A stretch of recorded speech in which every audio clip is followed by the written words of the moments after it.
बेटा अभी तक हम लोगों ने जो डिस्कस किया है वो किया है हम लोगों ने डाइजेशन इन माउथ कैविटी। अब आज हम लोग यहाँ पे सबसे पहले पढ़ेंगे फंक्शन ऑफ सलाइवा। क्या पढ़ेंगे? Function of saliva. उसके बाद हम लोग आगे बढ़ेंगे। ठीक, फंक्शन ऑफ सलाइवा 2-3 पॉइंट है, उसको लिख लेते हैं। वैसे फंक्शन ऑफ सलाइवा आपको स्कूल में पूछा जाता है और कभी कभी पीएमटी में आता है। तो हेडिंग बनाओ function of saliva. Function of saliva.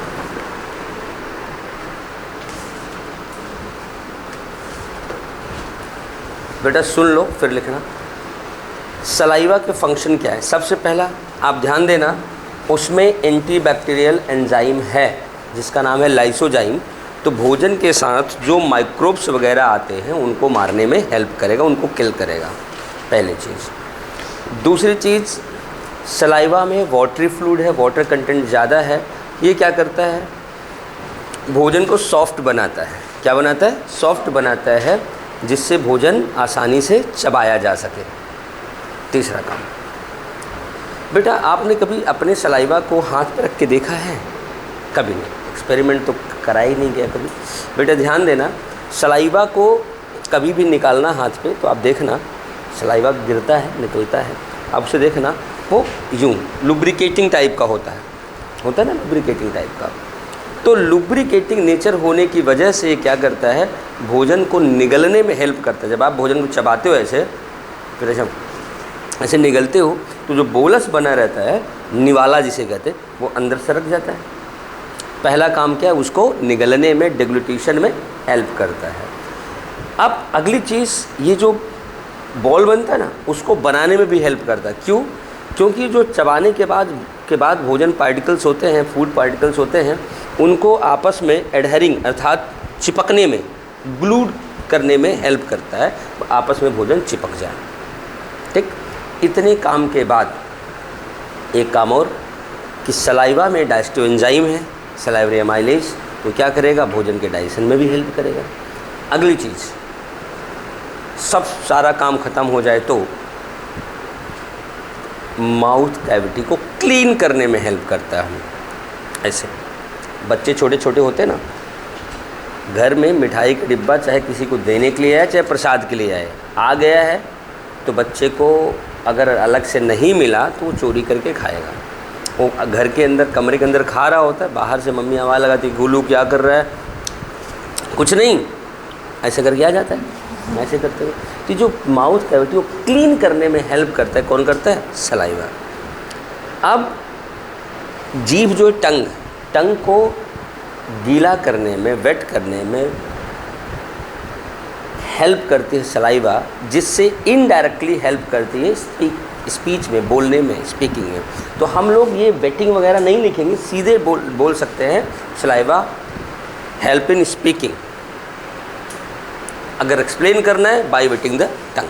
आपको ये कैसे हेल्प करता है? आपको बता दूं, टंग को गीला करके बोलने में हेल्प करता है। वैसे ये पॉइंट बहुत इंपॉर्टेंट नहीं है, डाइजेशन के लिए इंपॉर्टेंट बहुत सारे पॉइंट थे।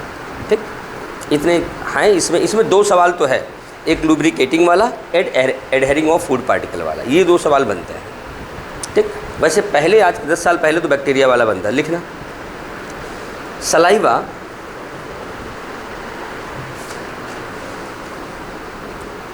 kills microbe come with food। भोजन के साथ आए हुए माइक्रोब को मारता है।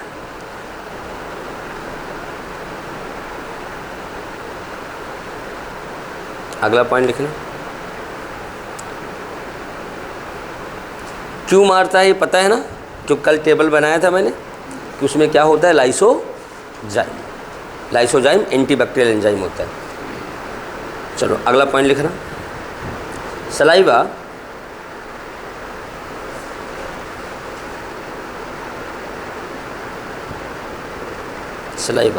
Helps in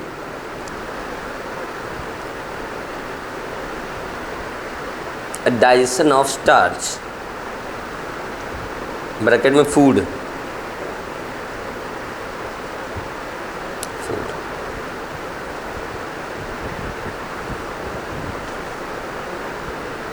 Saliva helps in deglutition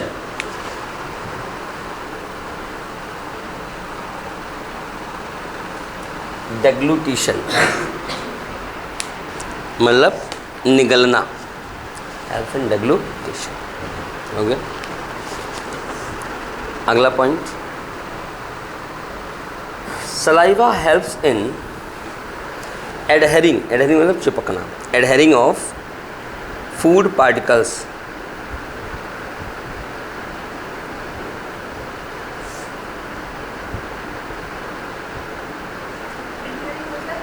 चिपकना मतलब साथ साथ आना, ADHERING, एडहेरिंग मतलब साथ साथ आना, ठीक, बिल्कुल क्लोज हो जाना, एडजेसेंट हो जाना, एडहेरिंग, ठीक, एडहेरिंग ऑफ फूड पार्टिकल्स। हो गया। अगला point, saliva cleanses mouth cavity after deglutition, cleanses mouth cavity after डेग्लूटिशन।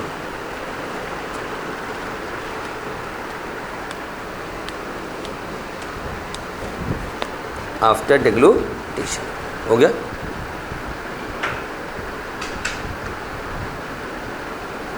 लिख लिया।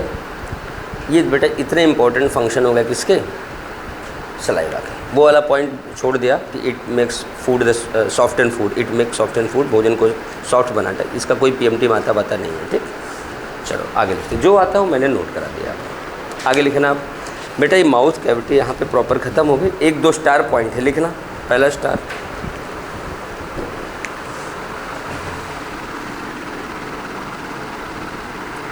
Nunes gland, Nuhn's gland is found in, Nuhn's glands are found in tongue, tongue जीभ पर पाई जाती है, इन टंग। हो गया। अगला पॉइंट लिखना बेटा, एक स्नेक होता वाइपर, जानते हो, VIPER, जिसे वाइपेरा कहते हैं हम लोग। उसका माउथ कैविटी जो है सबसे बड़ा कंसीडर करते हैं। ऐसा नहीं कि साइज़ में, खुलने में, हमारा माउथ यूँ खुलता है, उसका माउथ यूँ खुलता है, इस तरह। कभी देखा स्नेक वगैरह यूँ पकड़ लेते हैं, उसका थोड़ा सा ज़्यादा ही होता है। लिखना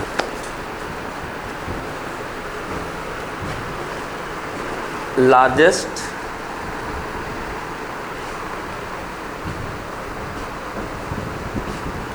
माउथ कैविटी बॉडी के कंपेयर में है, ऐसा नहीं कि वॉल्यूम देखने लगो सबका मेजर करके, इस तरह तो हाथी का बड़ा हो जाएगा। Found in viper, VIPER, VIPER। हाँ बेटा, ये बेटा जैसे अपना म्यूकस होता है ना, ऐसे एक सॉल्ट कंटेनिंग फ्लूइड हल्का हल्का हल्का हल्का निकालती रहती है और कुछ नहीं करती है। बट ये कभी कभी ऐसे यूँ सवाल बन जाते हैं ना जो अननोन से होते हैं, यार ये कहाँ है, तो ये कई बार पूछा गया इसलिए मैंने मेंशन कर दिया, ठीक। चलो ये बेटा अब हमारे माउथ कैविटी की बात होगी। अब अगला पॉइंट, अगला टॉपिक जो हमारे पास है वो है फेरिंग्स। फेरिंग्स, हेडिंग बनाओ फेरिंग्स।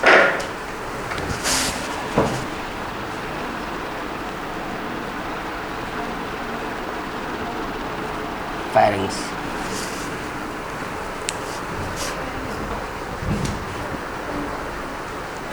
Pharynx, PHARYNX, pharynx. लिख लिया। देखो, it is common part of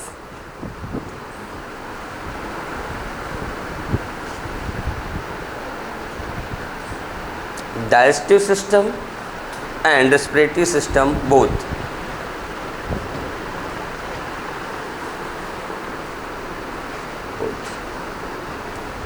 And respiratory system both. So pharynx is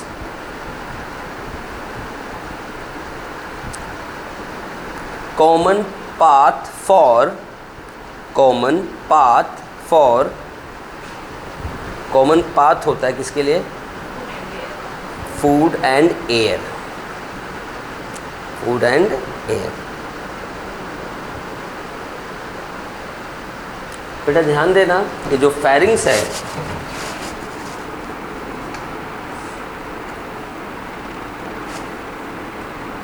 ये 3 भागों में डिफ्रेंशिएटेड होता है। कहाँ कहाँ होता है दिखाते हैं। Nasopharynx,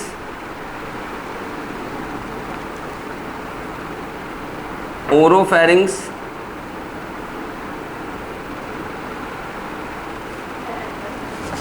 and laryngopharynx. हो गया बेटा, ध्यान देना इधर, अगर आप ध्यान से देखो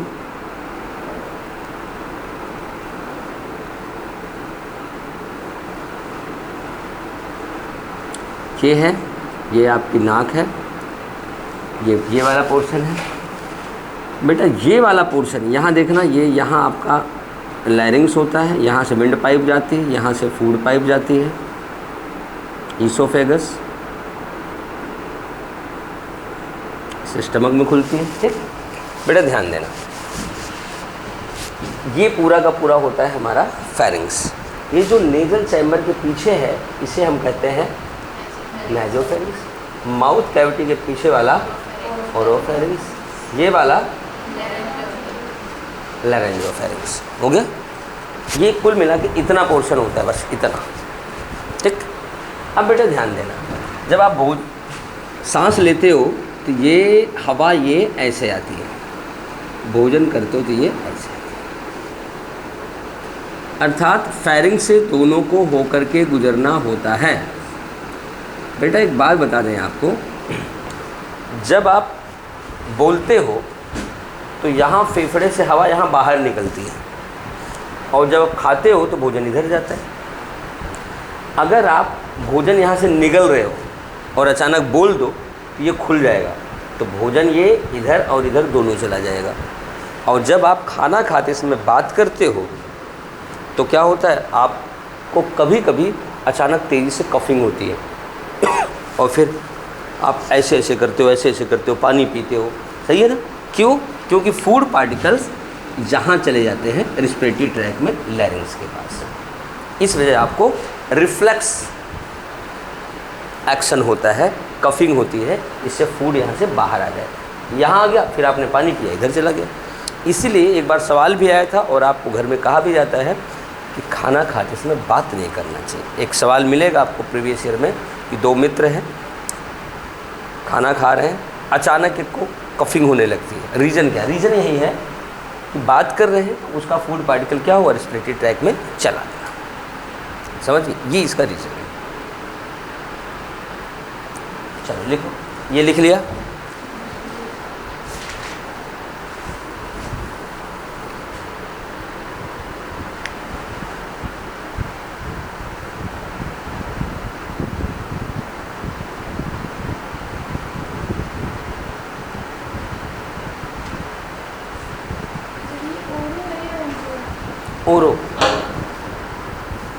ओरोफेरिंग्स,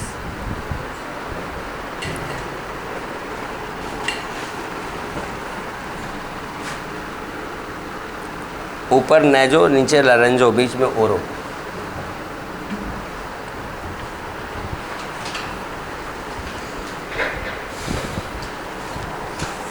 एक सवाल और पूछा जाता है, ये जो फेरिंग्स है, फेरिंग्स के फ्लोर पर कितनी ओपनिंग होती है? 2, एक रेस्पिरेटरी ट्रैक की, एक डाइजेस्टिव ट्रैक की। बेटा जो ईसोफेगस की ओपनिंग है इसका नाम होता है गलेट। क्या होता है? Gullet, GULLET, gullet. और जो रेस्पिरेटरी ट्रैक की लैरिंग्स की ओपनिंग, इसका नाम क्या है? ग्लॉटिस। ग्लॉटिस को कवर करने के लिए जो स्ट्रक्चर होता है इसका नाम क्या है? एपिग्लॉटिस। एपिग्लॉटिस इलास्टिक कार्टिलेज का बना हुआ होता है, जो दोबारा बना कौन?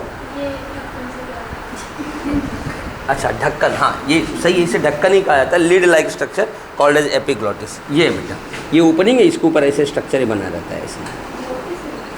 बेटा छेद का नाम, ये ऐसे छेद था, इसका नाम है ग्लॉटिस। इसके ऊपर ये जो ढक्कन है इसका नाम है एपिग्लॉटिस। एपी मतलब ऊपर, किसके? ग्लॉटिस के, एपिग्लॉटिस बनाओ। हाँ, भोजन वाली पाइप की ओपनिंग को गलेट। इसमें तो भोजन जाने ही, इसमें हवा जाए भोजन जाए कोई फ़र्क नहीं पड़ने वाला है, लेकिन इस फेफड़े वाले में अगर भोजन चला जाए तो फ़र्क पड़ता है। ठीक, बनाओ डायग्राम।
एक prime minister very fast, enzyme खूने, प्रोटीन मोल्डर, विटामिन फुंक।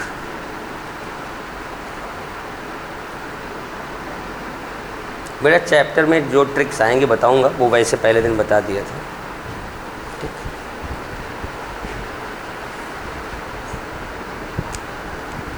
बना लिया सबने? चलो बेटा इस बात को मेंशन करते हैं, लिखना। There are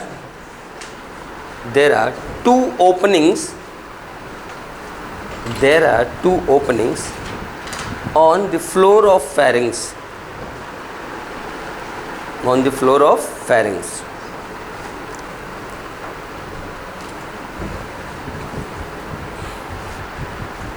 One is opening of food pipe. One is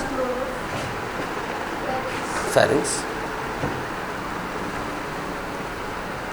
One is opening of food pipe called as gullet.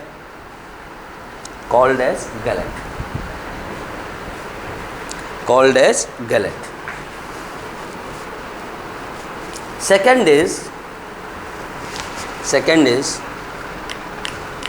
opening of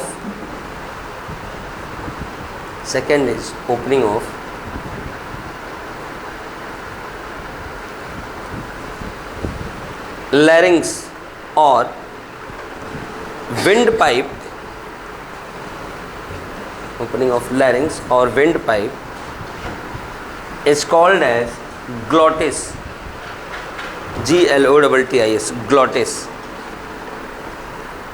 glottis. लिखो। glottis is covered by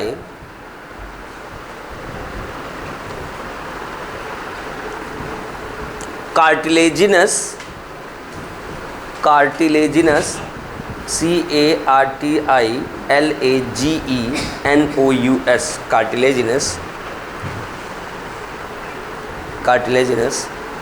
flap like structure. flap मतलब ढक्कन type, हाँ, flap like structure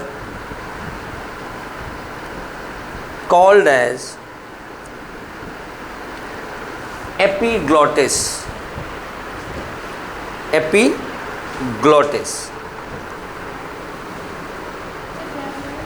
Structure called as epiglottis, which prevents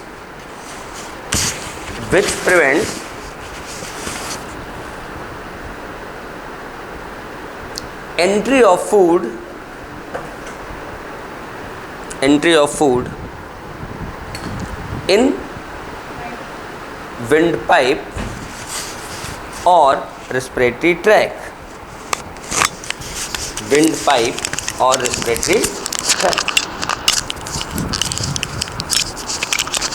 हो गया? ये तो बात हो गई बेटा फेरिंग्स की, ठीक। लेकिन इसमें एक पॉइंट और लिखना स्टार बना के।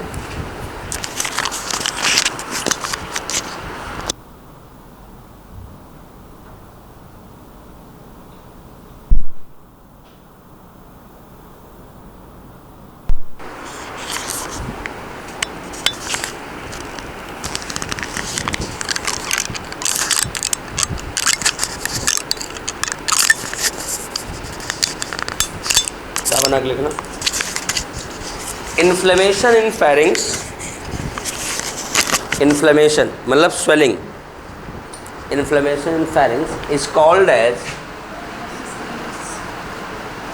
फेरिंजाइटिस। क्या बोल रहे हो बेटा? तुमने पहले क्या बोला था? गिट्स नहीं बेटा, फेरिंजाइटिस। Pharyngitis, PHARYNGITIS, pharyngitis. बेटा टाइटिस वर्ड लगाते हैं इन्फ्लेमेशन या सूजन के लिए, जैसे लैरिंग्स में हो लैरिंजाइटिस, गॉल ब्लैडर में हो कोलिसिस्टाइटिस, ठीक। जैसे स्किन में हो डर्मेटाइटिस, तो टाइटिस लगाते हैं स्वेलिंग के लिए, इन्फ्लेमेशन के लिए। हो गया?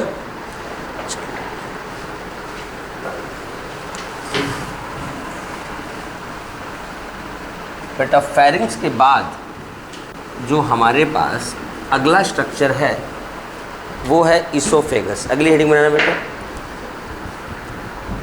इसोफेगस। इसोफेगस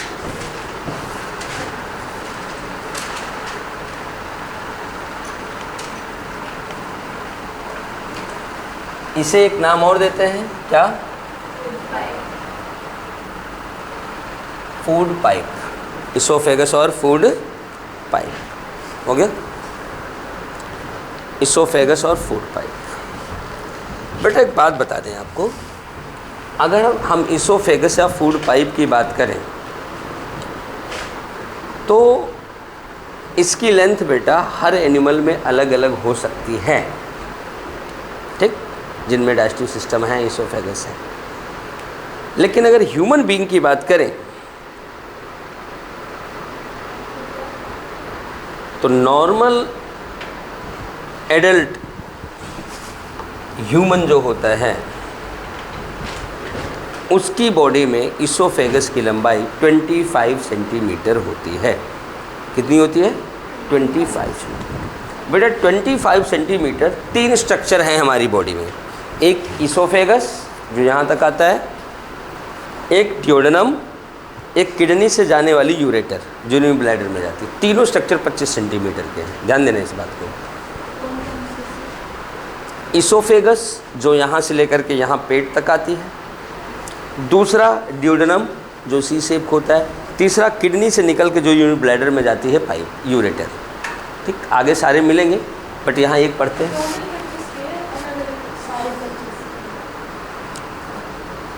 सारे 25 का मतलब बेटा तीनों की लंबाई अलग अलग 25 सेंटीमीटर होती है।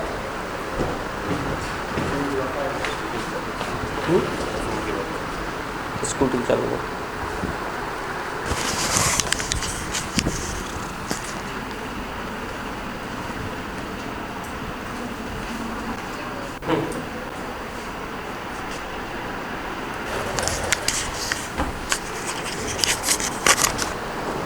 तीनों की लंबाई बेटा अलग अलग 25 सेंटीमीटर, जोड़ के 25 मत कर देना कि एक की लंबाई 25 बेटे 3 कर दो, इतना ज़्यादा टैलेंट सब्जेक्ट को बचेगा नहीं, ठीक है बेटा। तीनों की लंबाई 25-25 सेंटीमीटर होती है, ठीक। चलो इधर देखो बेटा, अब हम यहाँ से इसोफेगस को बाहर निकालते हैं। बेटा देखना, इसोफेगस हमारा ऐसे ये 25 सेंटीमीटर का है, ठीक। अब ये जाकर स्टमक में खुलेगा, हमें उससे कोई मतलब नहीं, हमें सिर्फ अभी इसोफेगस को देखना है। इसोफेगस को जब हमने देखा तो पता चला कि इसोफेगस एक्चुअल में मस्कुलर ट्यूब लाइक स्ट्रक्चर है। ये मांस का बना हुआ है ट्यूब लाइक स्ट्रक्चर है, पाइप, जो कि इसकी वॉल किसकी बनी है? मसल्स की बनी है। फिर वही सवाल हमारे मन में, इसकी मसल्स कैसी है? वॉलेंट्री है कि इनवॉलेंट्री है? इनवॉलेंट्री है। बिल्कुल सही सोचा आप लोगों ने, लेकिन आंसर गलत है। अब ऐसा मैं नहीं कहूँगा कि वॉलेंट्री है, वो भी गलत हो जाएगा। इसकी वॉल में बेटा वॉलेंट्री इनवॉलेंट्री दोनों पाए जाते हैं। आपको बस इतना याद रखना है कि इसकी वॉल में वॉलेंट्री इनवॉलेंट्री दोनों पाए जाते हैं, लेकिन सही बात यह है कि अपर 1/3 में केवल वॉलेंट्री होता है और बीच में दोनों होते हैं, नीचे केवल इनवॉलेंट्री होता है। लेकिन इतना डिटेल आपको नहीं जानना है, आपको सिर्फ इतना जानना है इसकी वॉल मस्कुलर होती है और इसमें वॉलेंट्री और इनवॉलेंट्री बोथ टाइप, मिक्स मत नहीं बोलना है, बोथ टाइप की मसल्स पाई जाती है। ठीक, लेकिन अब मैंने जैसे कहा था कि हर एनिमल में इसकी लेंथ अलग अलग होती है। बेटा मैं आपको बता दूं, एक बात याद रखना है आप, लेंथ ऑफ फूड पाइप या oesophagus is directly proportional to length of neck of animal. जानवर की गर्दन जितनी लंबी होगी इसोफेगस उतना लंबा होगा। मतलब दुनिया में सबसे लंबा इसोफेगस किसका है? जिराफ का, क्योंकि गर्दन उसकी लंबी है। देखो आपको रटने की ज़रूरत नहीं है, आपको कंसेप्ट पता चल गया। 4 ऑप्शन आएगा, इसमें उसकी गर्दन लंबी है, मतलब इसोफेगस लंबा है, जिसकी गर्दन लंबी उसका इसोफेगस लंबा, कहानी होगी। समझ गए ना? तो बेटा ध्यान देना, अगर इसोफेगस को हम लोग बाहर की फायरिंग्स की ओर देखें, इसे हम कहेंगे गलत। क्या कहेंगे? गलत। लेकिन यहाँ पे अगर देखें हम, तो यहाँ ये क्या कर रहा है, ये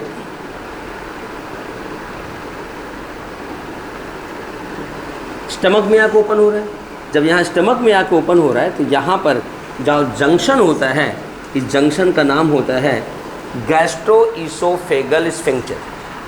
इसका नाम हम कार्डियक स्फिंक्टर भी रखते हैं, क्योंकि ये यहाँ पर हार्ट के पास होता है। ठीक, चलो आगे लिखो, पहले आप लोग लिखो। Oesophagus of human is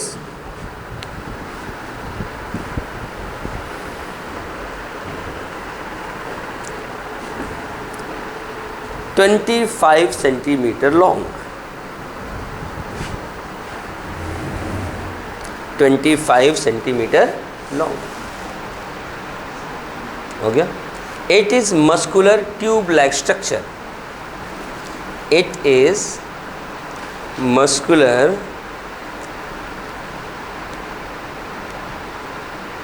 tube like structure.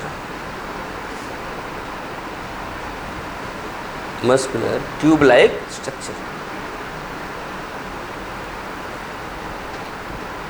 हो गया। इट्स वॉल is comprised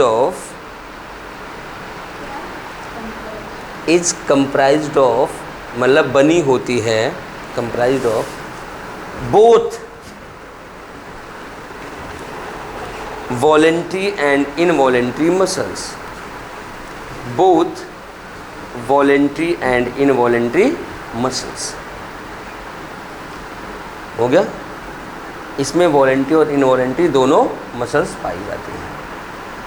इनका अरेंजमेंट कैसा होता है, लॉन्गिट्यूडनल, ट्रांसवर्स, ऑब्लिक, ये बेटा हिस्टोलॉजी ऑफ डाइजेस्टिव कैनाल पढ़ेंगे तो बताएंगे। ठीक, आगे लिखना। इस बात को नोट कर लो, इस बात को नोट करो बेटा, ये जो लिखा हुआ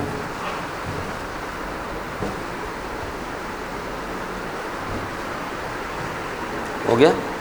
आगे लिखो।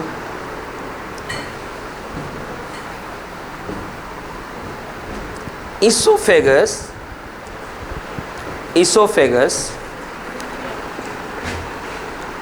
ओपन्स इन, कहाँ ओपन करती है? Stomach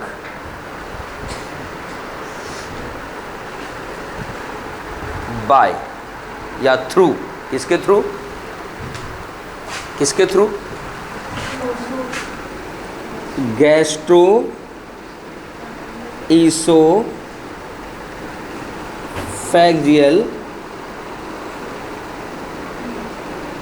sphincter. स्फिंक्टर जिसे पढ़ते हम लोग, गैस्ट्रो इसोफेजियल स्फिंक्टर। इसका दूसरा नाम क्या है? Cardiac sphincter. वो भी लिख दें, ब्रैकेट लिखना चाहो लिख लो, कार्डियक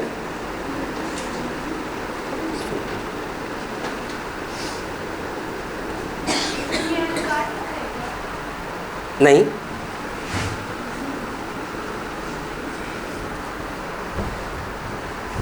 काटते तो वो बिल्कुल अलग हो जाता। हो गया कार्डियक स्फिंक्टर, लिख लिया।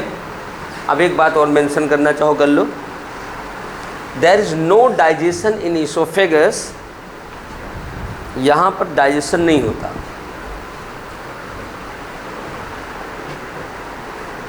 There is no digestion in oesophagus due to absence of digestive juice and digestive enzymes। यहाँ पर बेटा ये इसका काम केवल है कंडक्शन ऑफ फूड, ये भोजन को फैरिंग से स्टमक के बीच में कंडक्ट करता है। लिख लिया, याद है ना कि यहाँ पर डाइजेशन नहीं होता, केवल क्या होता है कंडक्शन ऑफ फूड फैरिंग से स्टमक के बीच में। इतनी बात समझ में आ गई। चलो अब बेटा अगली हेडिंग बनाना स्टमक।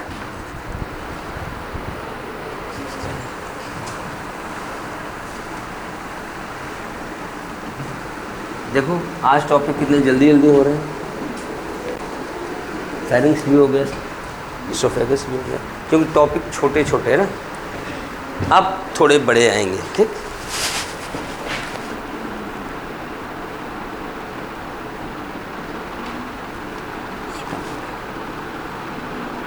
हो गया स्टमक। बेटा पेन रखना, इधर देखना।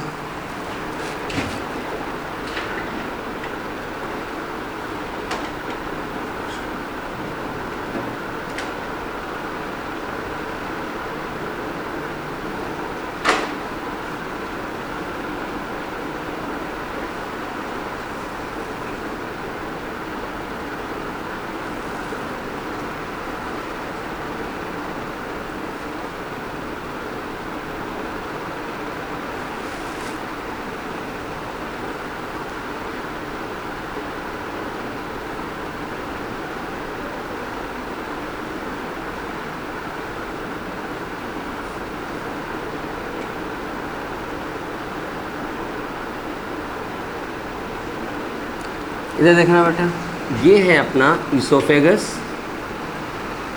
जिसे कहते हैं फूड पाइप,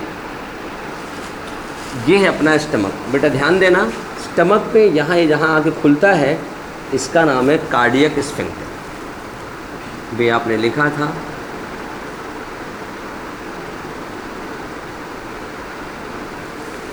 और बेटा ये वाला पोर्शन कहा जाता है कार्डिया या कार्डियक पार्ट, इसे कहते हैं कार्डियक पार्ट। कार्डियक पार्ट, यहाँ की जो ग्लैंड होती हैं उन्हें हम कहते हैं कार्डियक ग्लैंड्स। ये अपर पोर्शन होता है फंडस,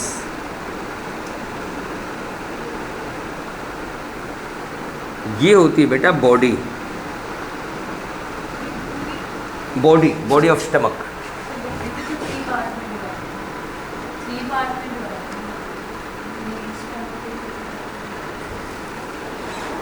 बेटा ध्यान देना, ये वाला पोर्शन है पाइलोरस। ठीक, वैसे ये आगे आके यहाँ नैरो हो जाता है। अगर मैं बनाना चाहूँ और नैरो तो आप ऐसे बना सकते हैं, ऐसे ऐसे। तो ये चौड़ा पार्ट कहा जाता है पाइलोरिक एंट्रम, और ये नैरो पार्ट कहा जाता है पाइलोरिक कैनाल। ये दोनों मिलकर बनाते हैं पाइलोरस। बेटा स्टमक में 4 रीजन हो गए, cardiac part, fundus, body and pylorus. ठीक, बट अगर आपके पास पुरानी एनसीईआरटी होगी उसमें 4 नहीं दिखाया गया होगा, सिर्फ 3 दिखाया गया होगा। उन्होंने फंडस और बॉडी को कॉमन कर दिया है। लेकिन अब सवाल आ चुका है कि कितने रीजन होते हैं, तो आपको 4 ही बताना है। अगर बेशक आप एनसीईआरटी में रीप्रिंट ना हुआ हो, पुराना लिखा हो आप, लेकिन ध्यान देना है कि 4 रीजन होता है। ठीक, अब बेटे सुनना, स्टमक जो हमारा है बेसिकली, इधर ध्यान से देखो, ये आपको ऐसे दिख रहा है, जे शेप ऐसे दिख रहा है, ये कैसा होता है, जैसे। और अगर इसकी लोकेशन देखना चाहो आप तो यहाँ होता है, देखो हमारी बॉडी के में क्या है, हेड, नेक, थोरेक्स, एब्डोमेन, पेल्विस, यही होता है। तो यहाँ पे थोरेक्स हमारा ख़त्म होता है, यहाँ डायफ्राम है। बेटा अगर ध्यान से देखो तो यहाँ पे क्या होता है, हमारा डायफ्राम होता है। इस डायफ्राम में यहाँ पर ये हमारा डायफ्राम है, यहाँ पे हमारी ये रिस्पिरेटरी ट्रैक्ट आती है और इसी के ठीक पीछे पीछे हमारे क्या आते हैं, ईसोफेगस आते हैं। ईसोफेगस डायफ्राम को ऐसे पेनिट्रेट करके स्टमक में जाते हैं। स्टमक हमारा यहाँ लेफ़्ट साइड में ऐसे अरेंज रहता है, लेफ़्ट साइड ऑफ किसके, एब्डोमेन में लेफ़्ट साइड ऑफ लोअर के left side of upper, left side of upper abdomen. Right side में होता है बेटा हमारे पास लीवर, लेफ़्ट साइड में होता है स्टमक। ठीक, अब एक बात और ध्यान देना बेटा, ये तो स्टमक का हम बाहर से देख रहे हैं, लेकिन स्टमक को अगर अभी ऐसे हम काट दें, अगर अभी हम ऐसे काट दें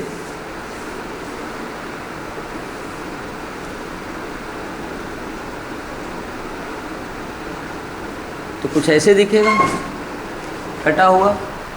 अगर यहाँ देखें बेटा, यहाँ हमें ऐसे लॉन्गिट्यूडनल उभार मिलते हैं। क्या मिलता है, इन्हें बेटा हम कहते हैं रुगी, गैस्ट्रिक रुगी। बेटा रुगी का मतलब मैंने बताया था उभार। बेटा यहाँ जब पैलेट में उभार था तो हमने क्या कहा था, पैलेटाइन रुगी, और जब स्टमक के अंदर क्या कहेंगे, गैस्ट्रिक रुगी। लेकिन बेटा इस रुगी के साथ साथ हम यहाँ पर ऐसे म्यूकोसल लाइन देखेंगे, म्यूकोसा की लाइनिंग देखते हैं।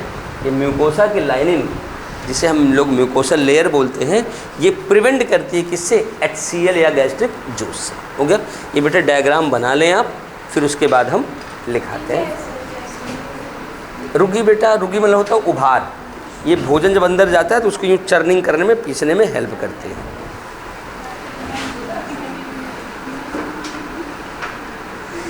म्यूकोसा लेयर बना लो बेटा।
ये वाला स्फिंक्टर भी पूछा जाता है, इसका नाम लिख ही देते हैं।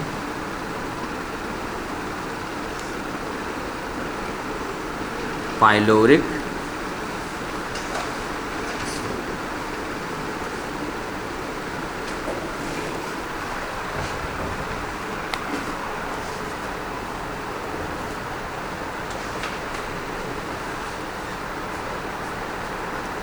बेटा ज़्यादा वो नहीं करना है, जैसे बन जाए बना लो, समझ में आ जाए आपको बस, और धीरे धीरे अपने आप बनने लगेगा।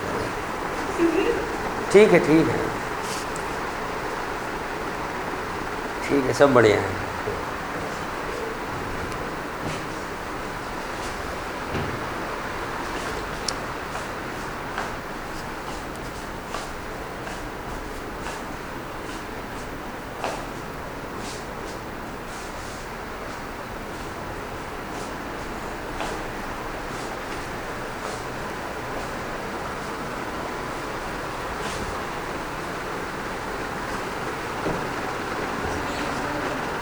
हाँ बेटा, बनाना दोनों डायग्राम।